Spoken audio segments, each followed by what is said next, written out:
This is part two of Is the Carnivore Diet Helpful for IBS? So some thoughts on this.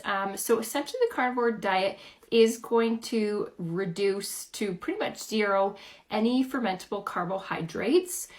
So in some ways it actually is similar to low FODMAP diet because it does do the same thing where you're cutting out carbohydrates that typically cause fermentation in the gut, meaning that it can feed bacteria, causing gas and bloating, or are just generally harder to digest.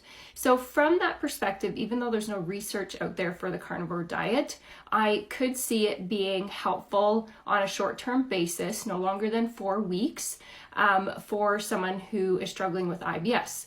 Now, with that said, I do have some concerns about the diet, definitely from a long-term perspective, which I think there's concerns for following a restrictive diet long-term, really for any type of diet. But my main concerns are that a carnivore diet is going to be high in animal fat and high in animal protein. And what we do know from a research perspective is that diets that are high in those two things can actually change the bacteria in the digestive tract to shift them to more of an inflammatory state, which generally isn't ideal. And so that's kind of one of my main concerns, especially from a long-term perspective.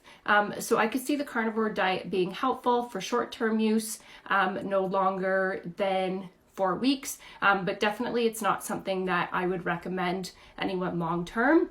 My other thoughts are, again, we have way more research for low FODMAP, and although perhaps the carnivore diet is easier to follow from the sense that it really is just a limited number of foods, so you're not second guessing what you can or can't have, versus the low FODMAP diet, there's a lot more to consider and to pay attention to, but I'm not a big fan of restricting diets more than what needs to be done to achieve a certain goal or certain purpose.